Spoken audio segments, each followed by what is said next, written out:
The morning sun cast long shadows across the grand cathedral of Castamere, its golden rays filtering through stained glass windows that had witnessed 3 centuries of royal ceremonies. Princess Isabella stood at the massive oak doors, her hands trembling as she clutched the silk train of her wedding dress. The gown, crafted by the kingdom's finest seamstresses, felt heavier with each passing moment, not from its intricate beadwork and layers of satin, but from the weight of expectation and dread that pressed down upon her shoulders. "Your Highness, it's time," whispered Lady Margaret, her long-time lady-in-waiting, whose weathered face couldn't quite hide her concern. The older woman had served Isabella's mother before her death, and had watched the princess grow from a spirited child into the composed young woman who now faced the most important day of her life. Isabella nodded, unable to trust her voice. Through the partially opened doors, she could hear the murmur of hundreds of nobles from both Castamere and neighboring Valdris, all gathered to witness what should have been the union that would secure peace between their kingdoms for generations to come. The political marriage to Prince Marcus of Valdris had been arranged when she was merely 15, a bargaining chip in her father's endless game of diplomatic chess. As the cathedral doors swung open fully, the assembled crowd rose to their feet. Isabella began her slow procession down the aisle, her eyes fixed on the ornate altar where Prince Marcus waited.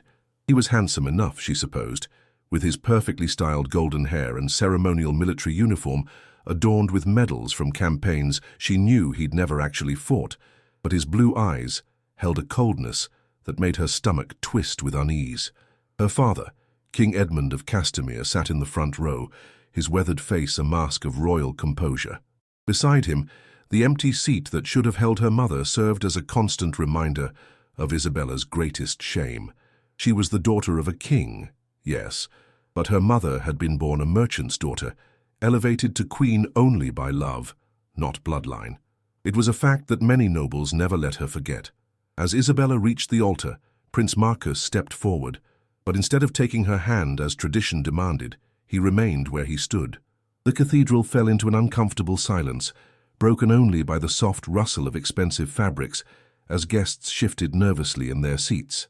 "I cannot do this," Prince Marcus announced, his voice carrying clearly through the vast space. Isabella's heart stopped. "I cannot bind my kingdom to—" He paused, his gaze sweeping over her with undisguised contempt. "To common blood." Gasps echoed through the cathedral. Isabella felt the blood drain from her face as hundreds of eyes turned toward her, some filled with pity, others with barely concealed satisfaction at witnessing such a public humiliation. Her knees nearly buckled, but years of royal training kept her upright. "Your Highness," the Archbishop stammered, clearly unprepared for such a breach of protocol. "Perhaps we might—" "No," Marcus cut him off. "I will not sully the ancient bloodline of Valdris with a peasant's spawn, no matter how pretty the crown that sits upon her head." He turned on his heel and began walking toward the side exit, his entourage of Valdris nobles following in his wake. Isabella stood frozen at the altar, her wedding bouquet trembling in her hands. The whispers started immediately, a cruel symphony of gossip and speculation that filled the sacred space. She could feel her father's rage radiating from the front pew, but she dared not look at him. The shame was too overwhelming, too complete. Lady Margaret appeared at her side, ready to escort her from this nightmare, but Isabella couldn't move. To leave now would be to accept this humiliation completely, to let Marcus's words define her forever. Her mother's voice echoed in her memory. "Remember, my darling, a queen's strength is not in her blood, but in her heart." The cathedral doors at the main entrance suddenly opened with a resounding boom that silenced even the whispers. Heavy footsteps echoed on the stone floor, measured and purposeful. Isabella finally looked up, her tear-filled eyes focusing on the figure approaching through the sea of turned heads and shocked faces. Prince Edward of Ravenscroft strode down the cathedral aisle with the confidence of a man accustomed to commanding attention. His dark hair was slightly tousled from travel, and his black ceremonial coat bore the silver raven insignia of his kingdom, a realm known for its fierce independence and military prowess. Unlike the ornate decorations favoring Prince Marcus, Edward's uniform spoke of practical experience with scars on his hands that told of real battles fought and won. Isabella had met him only briefly during the pre-wedding festivities, but she remembered his piercing grey eyes and the way he seemed to observe everything while saying little. Ravenscroft had sent a delegation to witness the alliance between Castamere and Valdris, though rumour suggested they had their own strategic interests in the outcome. "Your Majesty," Edward said, stopping before King Edmund and offering a respectful bow, "if I may be so bold as to propose an alternative arrangement." The king's face was thunderous, his hands gripping the arms of his chair so tightly his knuckles had turned white. "Prince Edward, this is hardly the time." "On the contrary," Edward interrupted smoothly, then turned to face Isabella. She was still standing at the altar, her wedding dress a stark white against the rich crimson carpet, looking like a beautiful statue frozen in time. "Your Highness, I offer you my hand in marriage." The cathedral erupted in shocked murmurs. Isabella's eyes widened, her lips parting in surprise. She had barely spoken to this man, knew nothing of his character beyond his reputation as a skilled military commander and heir to one of the most strategic kingdoms in the region. "This is preposterous," came Marcus's voice from the side of the cathedral. He had stopped his dramatic exit to witness this unexpected turn of events. "She is promised to Valdris." Edward turned toward Marcus, his expression calm, but his voice carrying an edge that made several nearby nobles take an involuntary step back. "You just publicly rejected that promise, Your Highness. Rather dramatically, I might add." He faced the assembled crowd. "I witnessed Prince Marcus declare the Princess of Castamere unworthy of his hand. By the ancient laws of royal protocol, this nullifies any previous arrangement." Isabella's mind raced.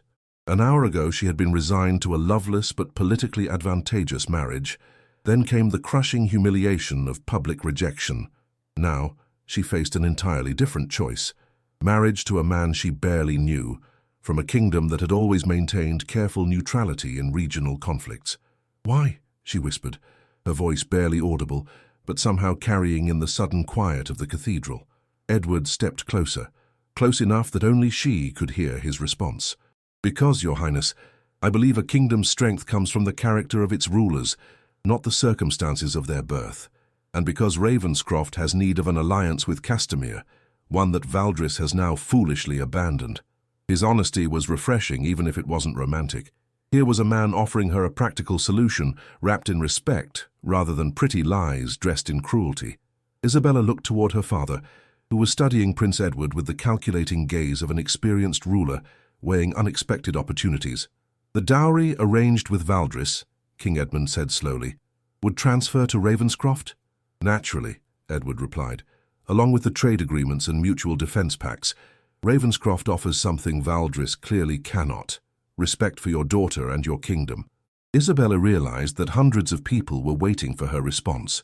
The same nobles who had just witnessed her humiliation were now watching to see if she would accept this unexpected lifeline.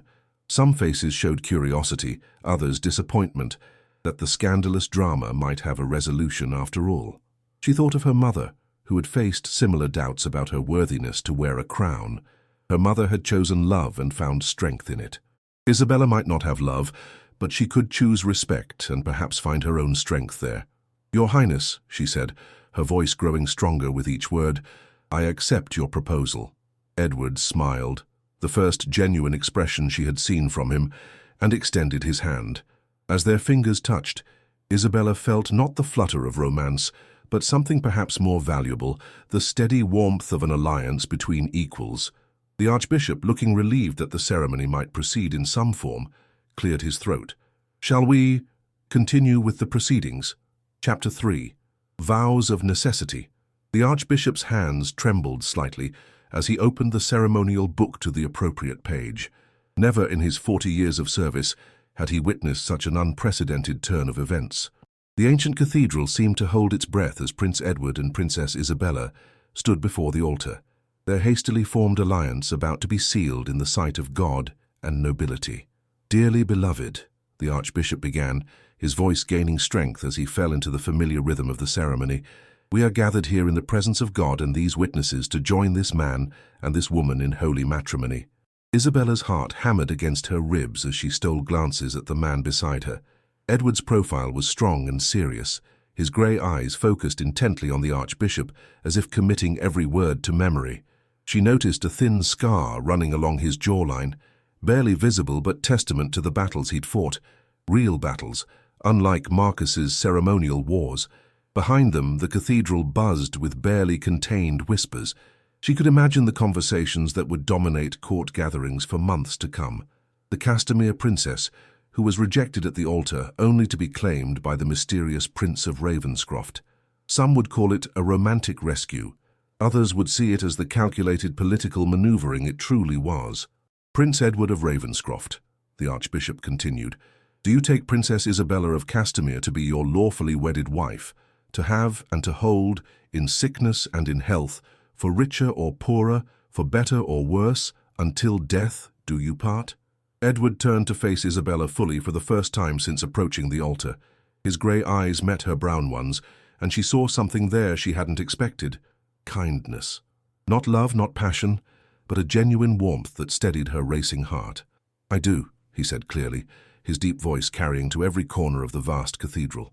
Princess Isabella of Castamere, the Archbishop addressed her now, do you take Prince Edward of Ravenscroft to be your lawfully wedded husband, to have and to hold, in sickness and in health, for richer or poorer, for better or worse, until death do you part? Isabella hesitated for just a moment, not from doubt, but from the weight of the moment. An hour ago, her future had been mapped out in alliance with Valdris.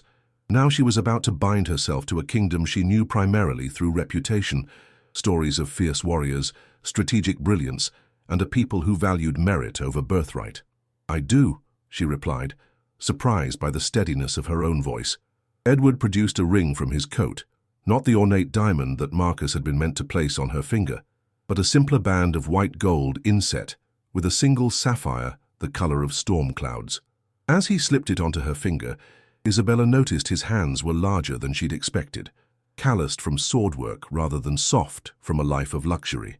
By the power vested in me by God and the crown, the Archbishop proclaimed, his voice now ringing with confidence, I pronounce you husband and wife. You may kiss your bride, your highness. Edward stepped closer, his hands coming up to gently frame Isabella's face. May I? He whispered, asking permission even in this moment required by ceremony. She nodded, and he leaned down to press his lips softly against hers. It was chaste, appropriate for the sacred setting, but Isabella felt something spark between them, not the passionate fire of storybooks, but the promise of something that might, given time, grow into something deeper. The cathedral erupted in applause, though Isabella noted it was more subdued than what a typical royal wedding would have received. Many of the guests were still processing the dramatic events they'd witnessed, trying to calculate how this unexpected alliance would affect their own political positions. As they turned to face their audience, Isabella caught sight of Prince Marcus near the side entrance. His face was a mask of barely controlled rage, his blue eyes burning with humiliation at being so publicly upstaged. The Valdris delegation clustered around him looked equally displeased, though whether from the loss of alliance or the spectacle itself, she couldn't tell. Smile, Edward murmured beside her as they began their recession down the aisle. Show them that you're not defeated by what happened. Show them that Ravenscroft has gained a prize that Valdris was too foolish to claim. His words, practical rather than romantic, somehow gave her more comfort than any pretty declaration might have. Isabella lifted her chin and smiled, not the demure, diplomatic smile she'd been trained to wear, but something more genuine, more defiant. She was no longer the rejected bride. She was the Princess of Ravenscroft, and that kingdom, she was beginning to understand, played by different rules. As they passed the front row, she met her father's eyes. King Edmund's expression was unreadable, but he gave her the slightest nod, approval or at least acceptance of this unexpected turn of events. Beside him, the empty chair that had belonged to her mother seemed somehow less accusatory now, as if her mother's spirit approved of this choice born of necessity, but sealed with dignity. Chapter 4. The Wedding Feast. The great hall of Castamere Castle had been prepared for a celebration of alliance with Valdris, but the servants had quickly adapted the decorations to accommodate the new reality. The Ravenscroft banners now hung alongside those of Castamere, their silver ravens gleaming in the light of hundreds of candles. Isabella noticed that several of the Valdris banners had been quietly removed, though their absence left pale rectangles on the stone walls like ghostly reminders of what might have been. Isabella sat at the high table beside her new husband, acutely aware of every glance, every whisper from the assembled nobles. The wedding feast was proceeding according to protocol, but the undercurrent of tension was unmistakable. Lords and ladies who had come prepared to curry favor with Valdris were now hastily recalculating their positions, while others who had been excluded from Marcus's favor found themselves suddenly interested in strengthening ties with Ravenscroft. "You're not eating," Edward observed quietly, nodding toward her barely touched plate of roasted pheasant and winter vegetables. "I find my appetite has abandoned me," Isabella replied with a rueful smile. "It's been rather an eventful day." Edward's mouth quirked upward in what might have been amusement. "Indeed, though I must say you've handled it with remarkable grace. Lesser individuals might have fled the cathedral entirely." "I considered it," Isabella admitted, surprising herself with her honesty. "But my mother always said that a queen faces her challenges rather than running from them."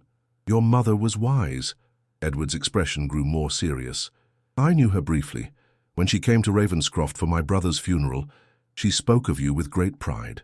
Isabella's heart clenched. Her mother had travelled to Ravenscroft 5 years ago to represent Castamere at the funeral of Edward's older brother, the heir who had died in a riding accident, making Edward the crown prince. It was one of her mother's last official duties before her own death from fever the following winter. "She never mentioned meeting you," Isabella said. "We spoke only briefly, but she made an impression. She told me that true nobility comes not from bloodlines, but from choices, how we treat those who serve us, how we honor our commitments, how we face adversity." Edward paused to take a sip of wine. "Today, watching you stand firm when many would have crumbled, I see her wisdom reflected in her daughter." Before Isabella could respond, a commotion near the main entrance drew their attention. Prince Marcus had entered the hall no longer wearing his ceremonial uniform, but dressed in traveling clothes. His delegation flanked him, their expressions grim. King Edmund rose from his seat, his voice carrying across the hall. "Prince Marcus, we had thought you departed for Valdris."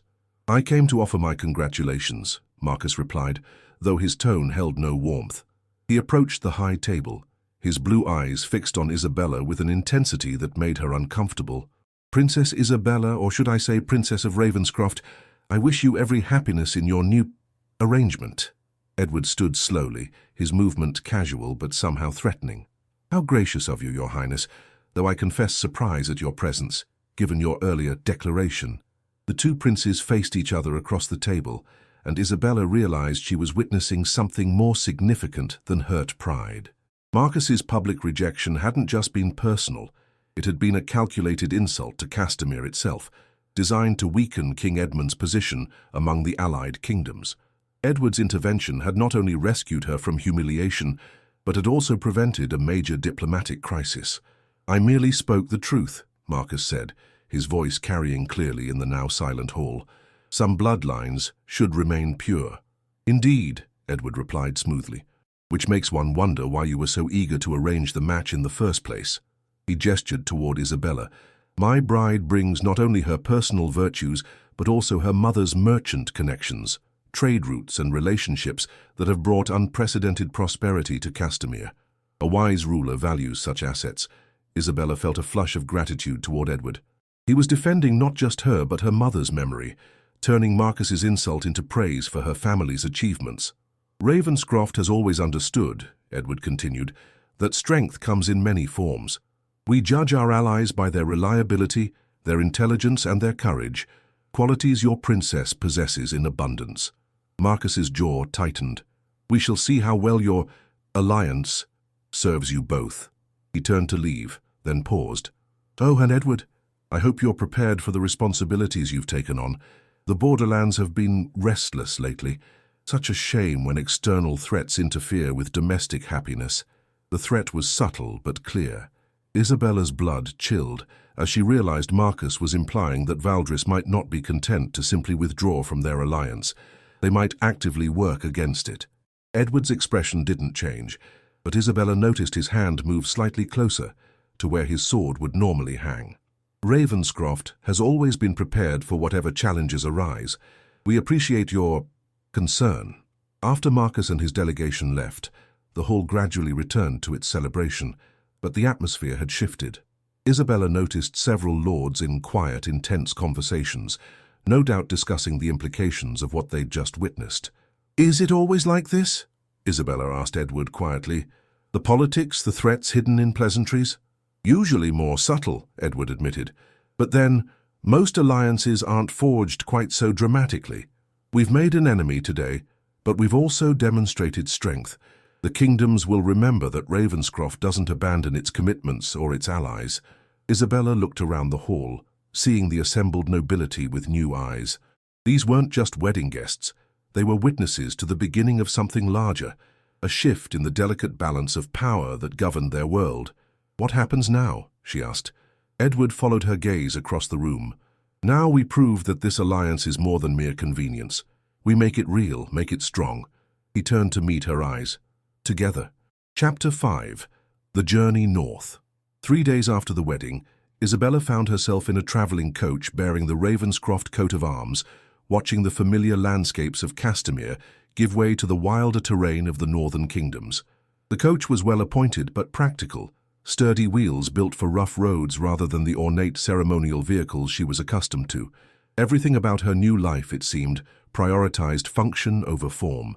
Edward rode alongside the coach on a black destrier, occasionally dropping back to check on her comfort, but mostly maintaining his position with the advance guard. Isabella had been surprised to discover that he insisted on personally leading their security detail rather than delegating the responsibility to subordinates. When she'd asked him about it, he'd simply said, "In Ravenscroft we lead from the front." Lady Margaret had accompanied her, along with 2 other ladies-in-waiting, and a small contingent of Castamere servants who would help establish her household in her new home. But Isabella had left behind most of her familiar world, the gardens where she'd played as a child, the library where she'd spent countless hours reading histories and poetry, the chapel where her mother was entombed. "Your Highness," Lady Margaret said gently, noting Isabella's melancholy expression, "perhaps you might tell me more about Ravenscroft. I confess I know little beyond its reputation for military prowess." Isabella realized she knew disappointingly little about her new home herself. "Prince Edward mentioned that they value merit over birthright," she said slowly. "And from what I observed at court, their delegation seemed more direct in their communications than we're accustomed to." Through the coach window, she watched Edward consulting with one of his captains, their conversation animated but respectful. She noticed how the soldiers looked at their prince, not with the fearful deference she'd seen in other courts, but with genuine regard. As they crested a hill, Isabella got her first glimpse of Ravenscroft territory. The landscape was more rugged than Castamere's rolling farmlands, with dense forests giving way to rocky outcroppings and swift-running streams. The villages they passed seemed prosperous enough, with well-maintained buildings and healthy livestock, but everything had a more practical, less ornamental quality than she was used to. "It's beautiful in its own way," Lady Margaret observed diplomatically. Isabella had to agree. There was something honest about this landscape, untamed and genuine. As the afternoon wore on, she found herself leaning forward to catch glimpses of her new kingdom through the coach windows. They stopped for the night at a way station that had clearly been prepared for their arrival. The building was clean and comfortable, if not luxurious, and Isabella was touched to see that fresh flowers had been placed in her chambers. Someone had thought to make the space welcoming for their new princess. Edward joined her for dinner in the private dining room, still wearing his travel clothes rather than changing into formal attire. "How are you finding the journey?" he asked as servants brought simple but well-prepared fare, roasted chicken with herbs, fresh bread, and local cheese. "Enlightening," Isabella replied honestly. "I'm beginning to understand that Ravenscroft operates quite differently from what I'm accustomed to." "In what way?" Isabella chose her words carefully. "In Castamere, there's a certain formality to everything, protocols that must be observed, appearances that must be maintained. Here you ride with your soldiers rather than in a separate carriage. You eat with your officers. Your people look at you with respect rather than fear." Edward nodded slowly. "My father believed that leadership is earned, not inherited. A king who doesn't understand his people's struggles can't truly serve them. I've worked alongside our blacksmiths, trained with our soldiers, sat in judgment of disputes between merchants." He paused, studying her reaction. "Does that trouble you?" "Not at all," Isabella said, surprising herself with how quickly she answered. "It's simply different. My father is a good king, but he rules from a distance. There's always been layers between him and his subjects. And you? How do you prefer to lead?" It was a question no one had ever asked her before. In Castamere, her role had been clearly defined: diplomatic marriages, charitable appearances, ceremonial duties. She'd never been expected to actually lead anything. "I don't know," she admitted.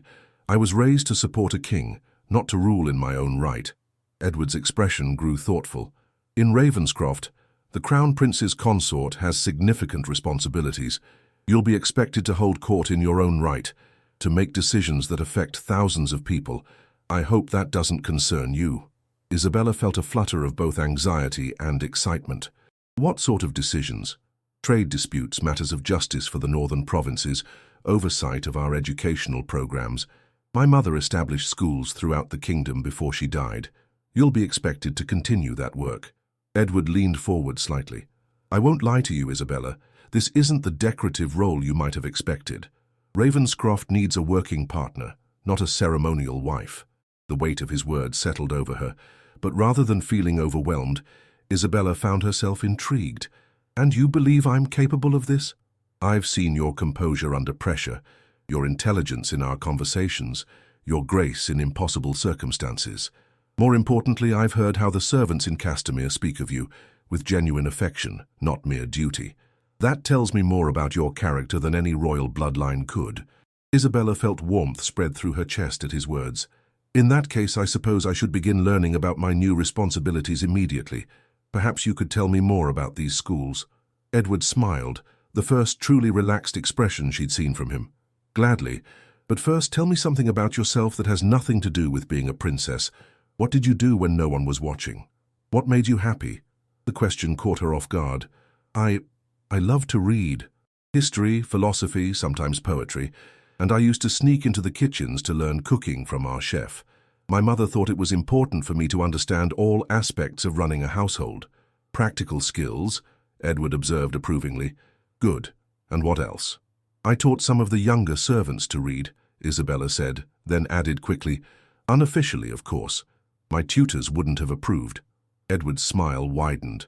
"Perfect. You're going to do well in Ravenscroft, Princess."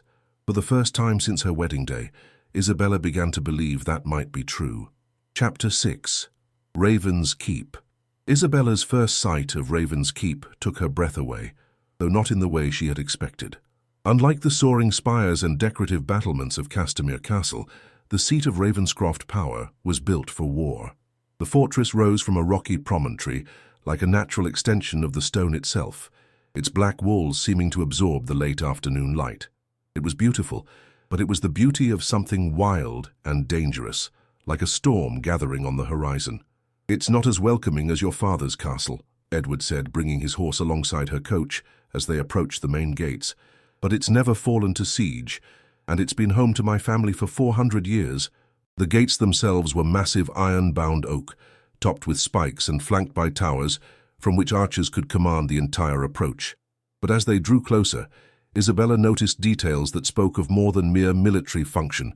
Intricate carvings worked into the stone, windows positioned to catch the morning light, gardens visible on the terraces that stepped down the hillside below the walls.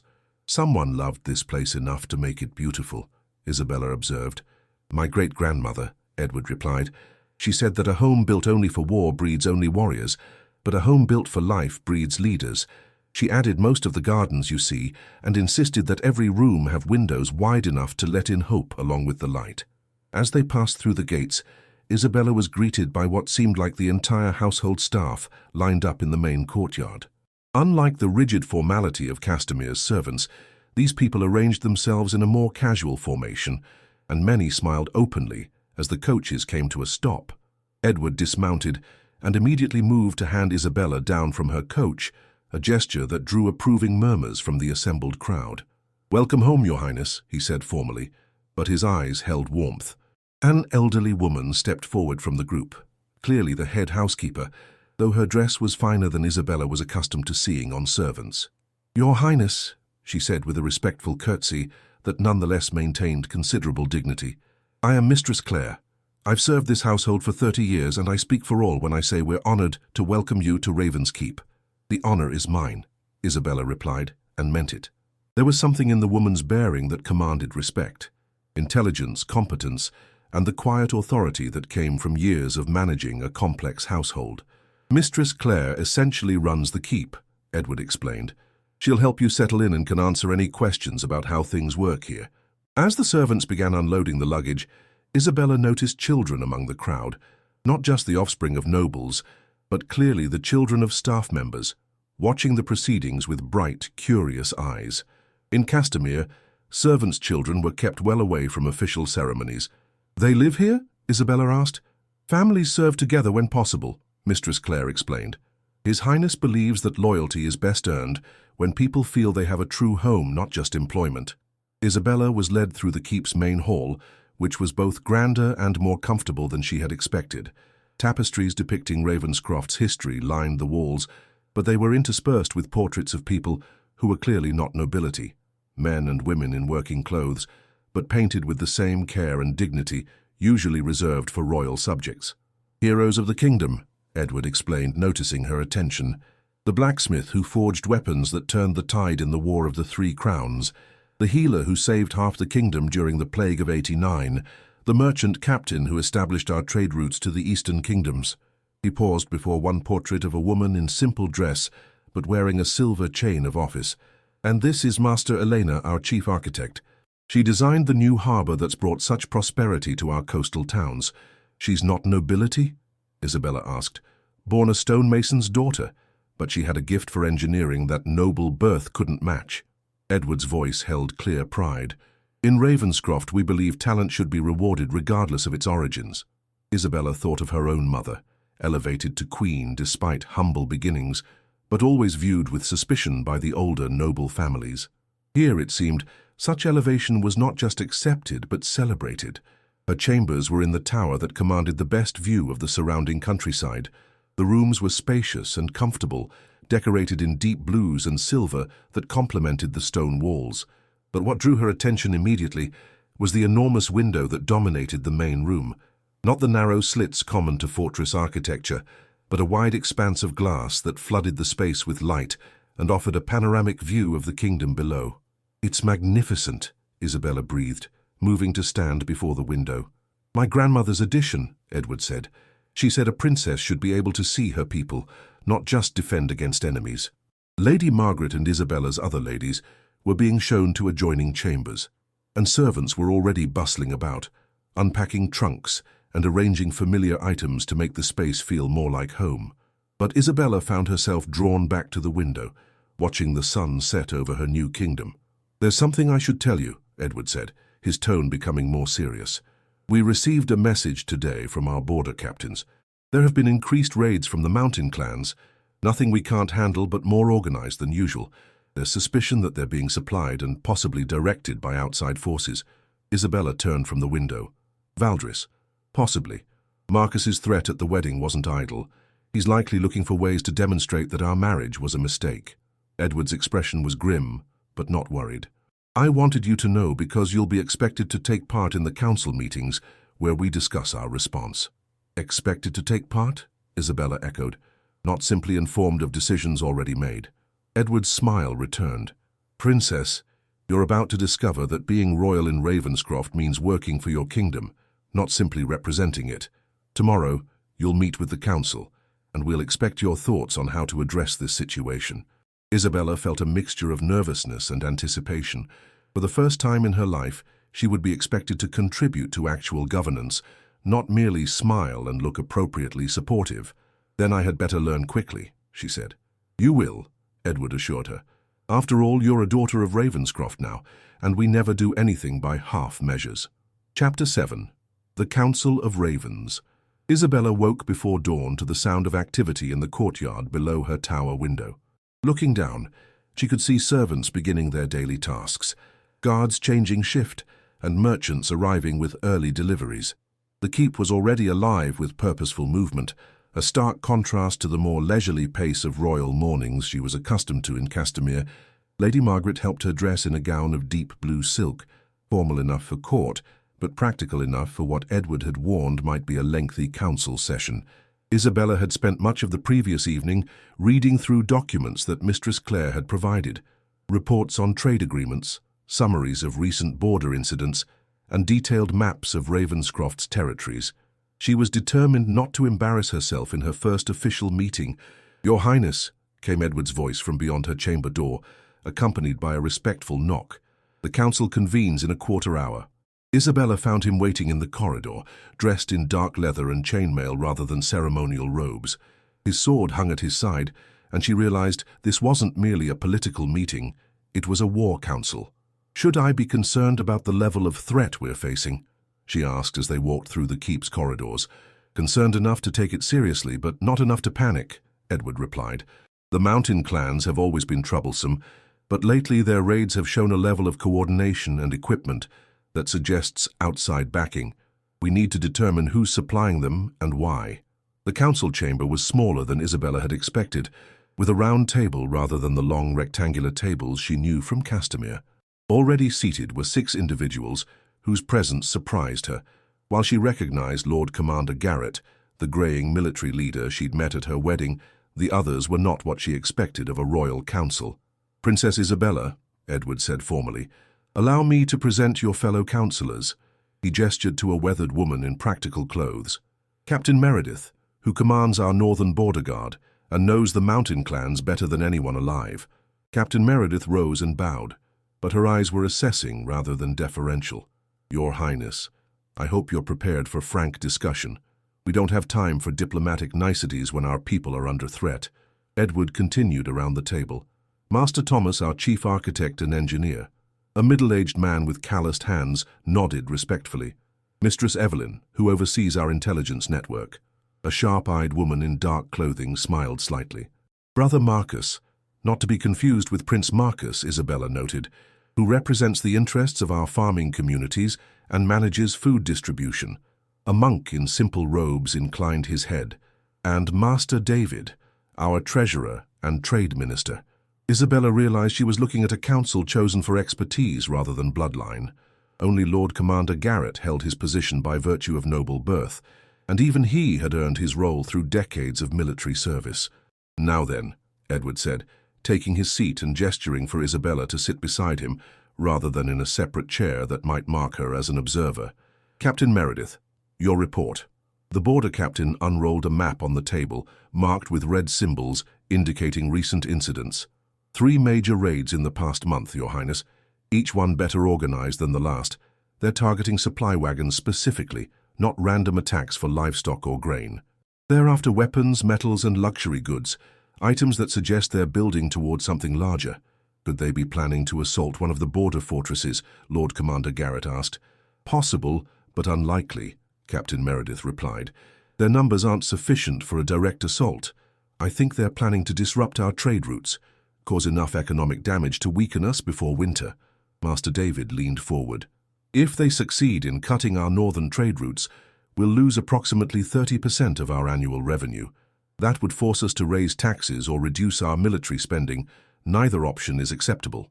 "What about diplomatic contact?" Isabella asked, then immediately wondered if she'd overstepped by speaking so soon, but Captain Meredith nodded approvingly.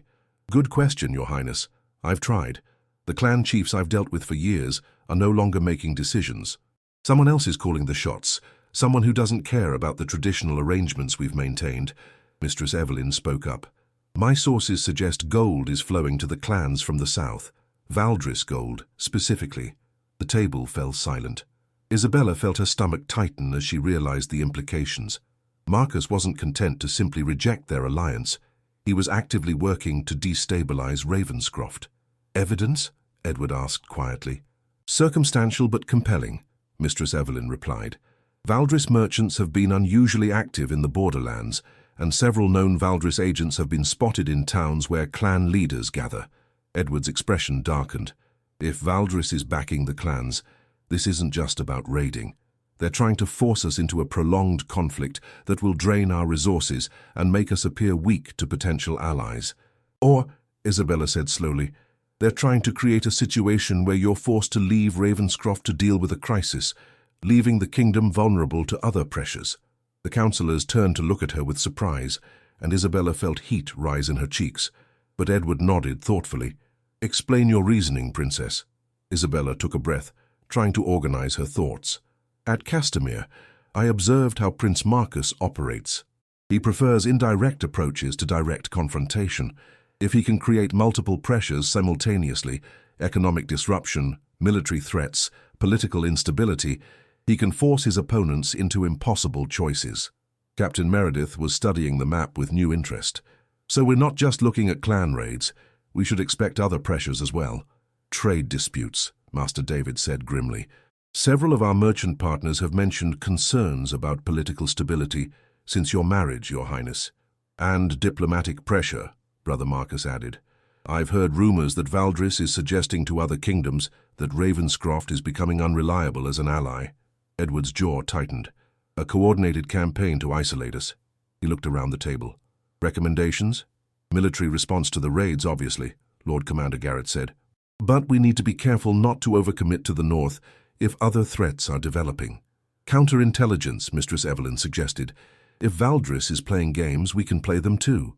And we need to strengthen our diplomatic position, Isabella said, then hesitated. If I may suggest, please, Edward encouraged. My father has connections throughout the region. If we can demonstrate that Ravenscroft's alliance with Castamere brings tangible benefits to other kingdoms, we can undermine Valdris's attempts to isolate us. Isabella warmed to her theme. Trade agreements, mutual defense pacts, cultural exchanges. We need to make our alliance too valuable for others to abandon. The table was quiet for a moment. Then Captain Meredith smiled grimly. I like her, Your Highness. She thinks like a strategist. Edward reached over and briefly squeezed Isabella's hand under the table. Then it settled. Captain Meredith, prepare a measured military response to the raids. Mistress Evelyn, gather more intelligence on Valdris activities. The rest of us will work on strengthening our diplomatic and economic position. He stood, signaling the end of the meeting. We reconvene in 2 days to review progress. As the councillors filed out, Edward lingered beside Isabella. Well done, he said quietly. You've just participated in your first war council. Is that what this was? Isabella asked. Make no mistake, Edward replied seriously. Marcus may not have declared war formally, but he certainly declared it in practice. The question now is whether we can outmaneuver him without escalating to open conflict. Isabella looked down at the map still spread on the table, marked with symbols representing threats to her new home. For the first time, she truly understood that her marriage wasn't just a personal alliance. It was a strategic move in a much larger game. Then we'd better be very good at strategy, she said. Chapter 8. The Art of Governance. 2 weeks into her new life at Raven's Keep, Isabella was beginning to understand why Edward had warned her about the demanding nature of royal duties in Ravenscroft. Her days began before sunrise and rarely ended before the evening bells.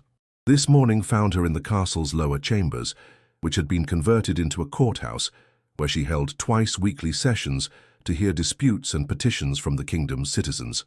Next case, called Master Willem, the elderly clerk who managed the court's proceedings. Merchant Fletcher versus Blacksmith Ironwood, regarding a disputed contract for horseshoes. Isabella had been nervous about her first judicial sessions, but Mistress Clare had provided her with detailed briefings on local law, and Edward had sat in on her initial hearings to offer guidance. Now, after several sessions, she was beginning to develop confidence in her ability to render fair decisions. The 2 men who approached her chair were clearly from different social classes. Fletcher wore fine cloth and carried himself with the confidence of a successful trader, while Ironwood's clothes were practical and bore the stains of his craft. In Castamere, such a dispute would likely have been decided in Fletcher's favor based on social standing alone. Present your case, Master Fletcher, Isabella said. Your Highness, I contracted with this man for 200 horseshoes to be delivered within a month. The agreed price was 20 silver marks. He has delivered only half the order and now claims he needs more time and more money due to unexpected costs. Isabella turned to the blacksmith. Master Ironwood, your response? The burly man shifted uncomfortably, but met her eyes directly. Your Highness, the merchant here ordered shoes for war horses, but didn't specify that until I'd already begun work. War shoes require different materials, more time, more skill. The original price was for common riding shoes. Do you have the original contract? Isabella asked Fletcher. Fletcher produced a document which Isabella studied carefully. The language was indeed ambiguous about the type of horseshoes required. Master Fletcher, these shoes are for your trading caravan's guard horses, correct? Yes, Your Highness. And those horses carry armed men, require shoes that can handle combat conditions? Fletcher's confidence wavered slightly. Well, yes, but then they are war shoes, not common riding shoes. Isabella looked between the two men. Master Ironwood, what would be fair compensation for the additional work? Another 10 silver marks, Your Highness, and 2 more weeks for completion. Isabella considered this. Master Fletcher, you failed to specify your requirements clearly in the contract. However, Master Ironwood, you should have clarified the requirements before beginning work. She made her decision. Master Fletcher will pay an additional 5 silver marks, and Master Ironwood will complete the work within 10 days. Both parties will learn to write clearer contracts in future. Both men nodded, seeming satisfied with the compromise. As they left, Isabella noticed approving nods from the citizens waiting for their own hearings. The next case was more complex, a dispute between 2 farming families over water rights that had apparently been ongoing for generations. Isabella found herself drawing on everything she'd learned about both law and human nature as she worked to find a solution that would address the underlying issues rather than simply ruling on the immediate dispute. By the time the session ended, Isabella's head was spinning with the complexities of governance. She was making decisions that would affect real people's lives and livelihoods, and the weight of that responsibility was both exhilarating and daunting.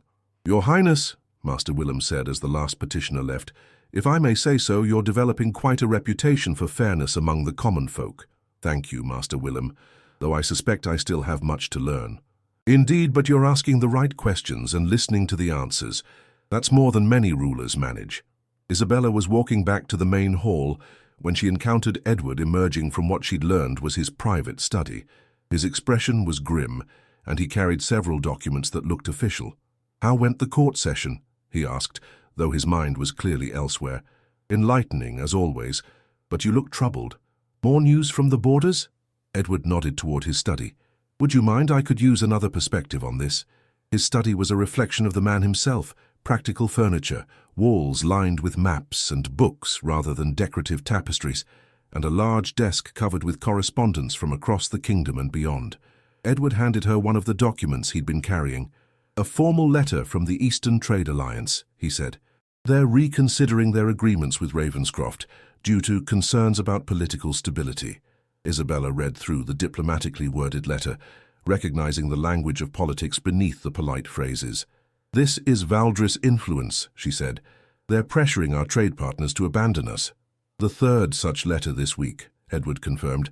If we lose access to the eastern markets, our economy will suffer significantly. What about alternative partnerships? Isabella asked, studying the maps on his wall.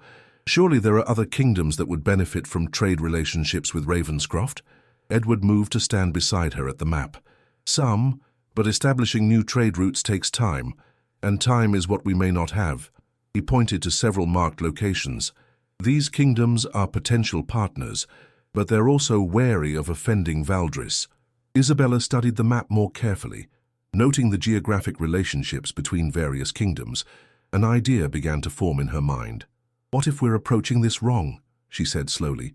Instead of trying to maintain relationships that Valdris can pressure, what if we create new ones that Valdris can't touch?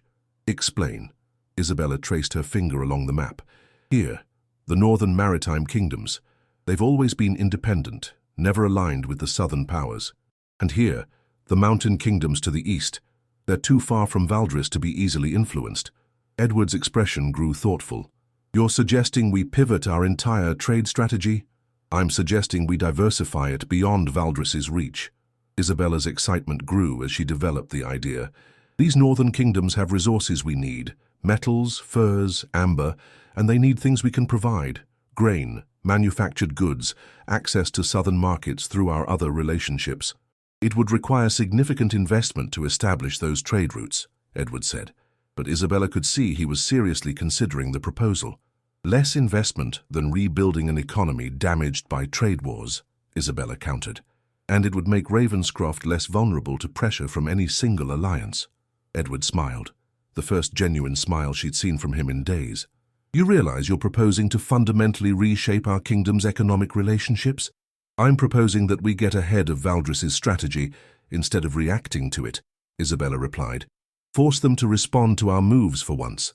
Edward was quiet for a long moment. Studying the map with the intensity she'd learned meant he was thinking through all the implications of a decision. It's ambitious, he said finally. Risky, but potentially brilliant. He turned to face her fully. Are you prepared to take personal responsibility for this strategy? Because if we pursue this course, you'll need to lead the diplomatic efforts. Your background, your connections, your perspective, they'll be crucial to making this work. Isabella felt a flutter of nervousness, but it was overwhelmed by excitement. This was what she'd been trained for without realizing it. Not just ceremonial duties, but actual governance, actual leadership. Yes, she said firmly. I'm ready. Edward reached for a piece of paper and began making notes. Then let's begin reshaping the political landscape of the Northern Kingdoms. Chapter 9. The Northern Gambit. The Great Hall of Raven's Keep had been transformed into a diplomatic reception chamber, with banners representing half a dozen Northern Kingdoms hanging from the rafters. Isabella stood before a polished bronze mirror as Lady Margaret made final adjustments to her formal gown, deep midnight blue silk with silver embroidery that caught the light like stars. Today marked the arrival of the first delegation in what Edward had begun calling Isabella's Northern Gambit. Remember, Your Highness, Lady Margaret murmured, as she secured a circlet of silver and sapphires in Isabella's dark hair. These northern lords value directness over flowery diplomacy. They'll respect honesty more than flattery. Isabella nodded, though her stomach churned with nervous energy.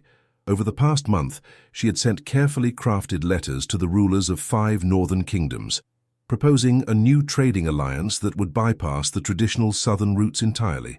The responses had been cautiously positive, and now representatives from 3 kingdoms were arriving to discuss terms.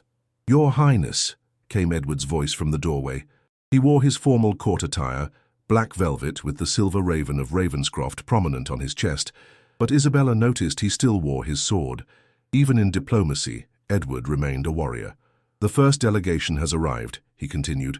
Lord Admiral Blackwater of the Maritime Kingdom of Northmere, along with Master Trader Grayson and Lady Captain Storms. Isabella felt a moment of surprise. Lady Captain? Edward's mouth quirked in a slight smile. I mentioned that northern kingdoms value merit over tradition. Captain Storms commands Northmere's largest trading fleet. She's also, incidentally, Lord Admiral Blackwater's daughter, though she earned her position independently. As they walked toward the Great Hall, Edward continued his briefing. Northmere controls the sea routes we need, but they've been struggling with piracy in recent years. They need military support and access to quality weapons. That's where we come in. And what do they offer in return? Access to markets we've never reached before, rare metals from their island mines, and most importantly, naval protection for our merchants once we establish the routes. The Great Hall buzzed with activity as nobles from both kingdoms mingled, but Isabella's attention immediately went to the Northmere delegation. Lord Admiral Blackwater was a weathered man in his 50s, with the bearing of someone accustomed to command in harsh conditions. Master Trader Grayson appeared to be evaluating everything in the room with the calculating eye of a merchant, but it was Lady Captain Storms who drew Isabella's interest, a woman perhaps 5 years older than herself, with short-cropped auburn hair and the confident stance of someone who'd earned respect in a male-dominated profession. Lord Admiral Blackwater, Edward said formally as they approached, welcome to Raven's Keep. May I present my wife, Princess Isabella of Ravenscroft. The Lord Admiral bowed respectfully, but Isabella noticed his eyes were assessing her carefully. Your Highness, your letter was most intriguing. Northmere is always interested in new opportunities, though we prefer substance over promises. As do we, Isabella replied. Perhaps we should discuss specifics rather than pleasantries. Lady Captain Storms smiled approvingly at Isabella's directness. I like her already, Father. The negotiations that followed were unlike anything Isabella had experienced in Castamere's more formal diplomatic traditions. The Northerners spoke bluntly about their needs and expectations, questioned every proposal thoroughly, and demanded detailed explanations of how the proposed alliance would benefit their people. The piracy problem is serious, Master Trader Grayson explained, spreading charts across a table. We're losing approximately 1 ship in 10 to raiders operating from the Skull Islands. Without naval escorts, any trade route becomes a significant risk. Isabella studied the charts, noting the locations of recent attacks.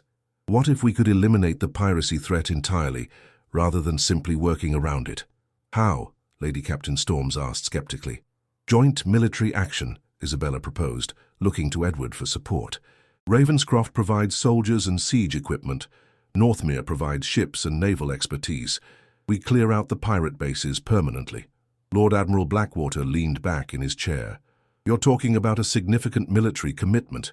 What's Ravenscroft's interest in our piracy problems? Long-term stability, Edward replied. If we're going to build extensive trade relationships, we need secure routes. It's worth the investment to ensure those routes remain profitable for decades to come. The discussions continued through the afternoon, with both sides working through the practical details of their proposed alliance. Isabella found herself energized by the process. This was real negotiation, real problem-solving, not the ceremonial agreements she'd observed in Castamere.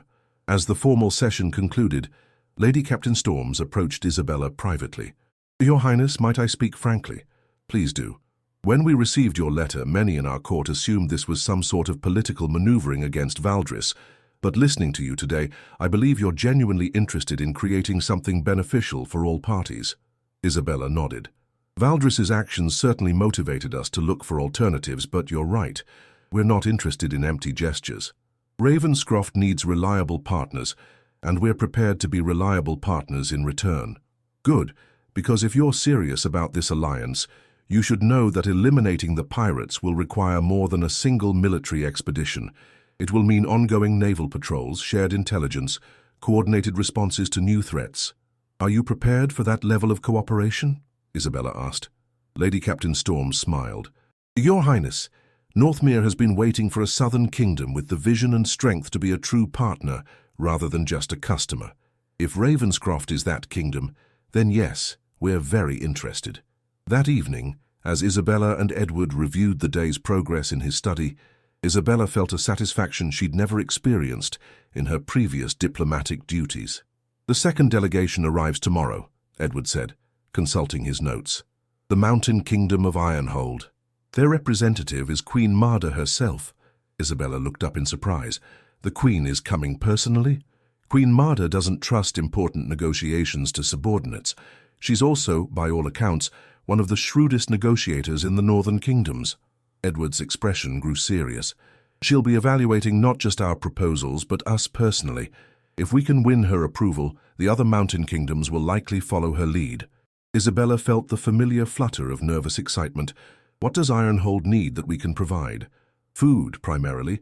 The mountain kingdoms are rich in metals and gems, but they struggle to feed their populations during harsh winters. They need reliable grain supplies and preserved foods. And they offer the finest weapons and armor in the known world, rare metals for our own smiths, and strategic positioning that could give us access to the eastern continental trade routes." Isabella studied the maps Edward had spread across his desk. "This could work, Edward. If we can secure agreements with both Northmere and Ironhold, we'll have alternatives to every trade relationship Valdris is trying to undermine." "It could work," Edward agreed, "but it will require perfect execution. One mistake, one perceived betrayal of trust, and these partnerships will collapse."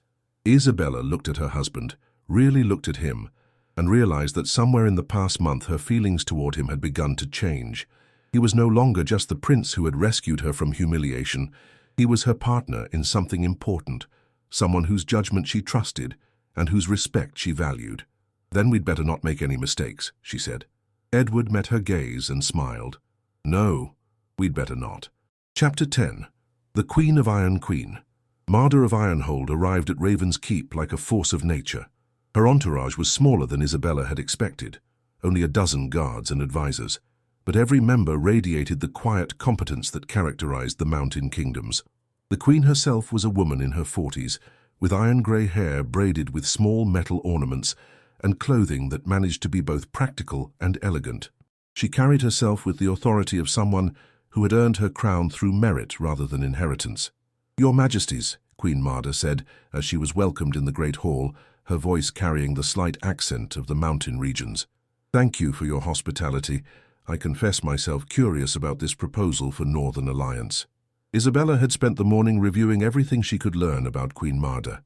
The woman had inherited a kingdom in crisis, plagued by food shortages and threatened by hostile neighbors, and had transformed it into one of the most prosperous mountain realms through a combination of strategic alliances, innovative mining techniques, and what her people called practical leadership. "Your Majesty," Isabella replied. "We believe the northern kingdoms have been underestimating their collective strength. Perhaps it's time to change that." Queen Marda's dark eyes appraised Isabella with interest. "Ambitious words from a southern princess, but I'm told you've already begun negotiations with Northmere. That suggests you're serious about more than words." The formal feast that evening provided an opportunity for more casual conversation. Isabella found herself seated beside Queen Marda, while Edward engaged her chief advisor, Master Stone, in discussions about metallurgy and weapon crafting. "Tell me, Princess," Queen Marda said quietly, "what does a daughter of Castamere truly know about northern politics?" Isabella had expected this question and decided on honesty. "Very little, Your Majesty, but I'm learning quickly, and I have excellent teachers." She gestured toward Edward. "More importantly, I know what it's like to be underestimated because of circumstances beyond your control." Queen Marda's expression became more interested. "Explain." "I was rejected at my own wedding for having common blood. My mother was born a merchant's daughter. It taught me that arbitrary judgments about worthiness are often made by people who've never proven their own merit. And you believe the southern kingdoms make such judgments about the north?" "I know they do," Isabella said firmly. "They see the northern kingdoms as useful for resources, but not worthy of true partnership. That's short-sighted and ultimately self-defeating." Queen Marda was quiet for a moment, then smiled.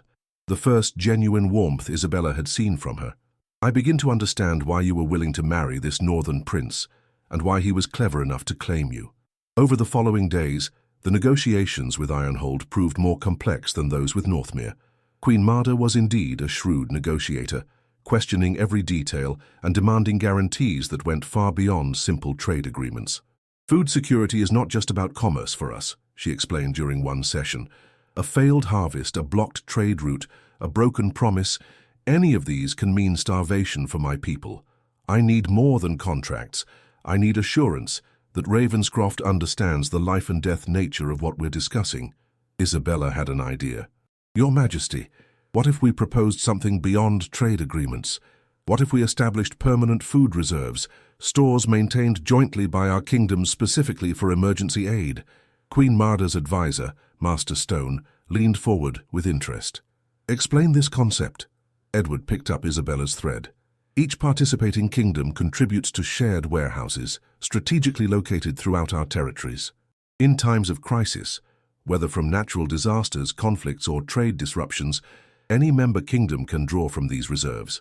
It would require significant initial investment," Master Stone observed. "Less than the cost of a war caused by desperation," Isabella replied. "And it would bind our alliance together with something more meaningful than mutual profit." Queen Marda studied the proposal silently for several minutes. Isabella could see her weighing the implications, considering the precedent such an arrangement would set. "This is not how southern kingdoms typically operate," Queen Marda said finally. "We're not a typical southern kingdom," Edward replied. "No," Queen Marda agreed, her expression thoughtful. "You're not." She stood, pacing to the window that overlooked the courtyard where her guards were training with Ravenscroft soldiers. "If I agree to this alliance, Princess Isabella, you understand that you're committing to more than trade relationships. You're proposing to bind our peoples together in mutual dependence." "Mutual strength," Isabella corrected. "When kingdoms support each other, they all become more resilient." Queen Marda turned from the window. "Very well. Ironhold accepts your proposal, with conditions." The conditions, when presented, were extensive but reasonable. Detailed specifications for the food reserves, protocols for emergency aid, and mechanisms for resolving disputes. But one condition surprised Isabella. "You want an exchange of hostages?" Isabella asked, reading through Queen Marda's terms. "Not hostages, scholars and apprentices. Ironhold sends young people to learn Ravenscroft's administrative and agricultural techniques. Ravenscroft sends people to learn our metallurgy and mountain warfare tactics. Knowledge shared builds trust better than any contract." Isabella looked to Edward, who nodded slowly. "Agreed, but with reciprocal terms. Our people learn from each other as equals, not as master and student." As the negotiations concluded successfully, Isabella felt a deep satisfaction. They had created something genuinely new, not just trade agreements, but the foundation for a different kind of international relationship.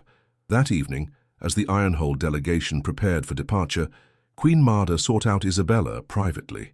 "Princess, I came here expecting to meet another Southern royal playing at politics, she said. Instead, I find someone who may be helping to reshape how kingdoms relate to each other. I hope so, Your Majesty. The old ways of alliance and enmity seem designed to keep everyone weak and suspicious. Queen Mada smiled. Word of what we're building here will spread quickly. Other kingdoms will want to understand this new model. Some will seek to join it. Others will seek to destroy it. Isabella nodded, understanding the implication. We'll need to be prepared for both responses. Indeed. But if this alliance succeeds, Princess, you'll have accomplished something remarkable. You'll have proven that cooperation can be stronger than competition. As Isabella watched Queen Mada's entourage depart the next morning, she realized that her rejection at the altar had led her to something far more significant than the political marriage she'd originally faced. She was helping to create a new model for how kingdoms could relate to each other, built on mutual respect rather than mere convenience. The game was far from over, but for the first time, Isabella felt they were winning.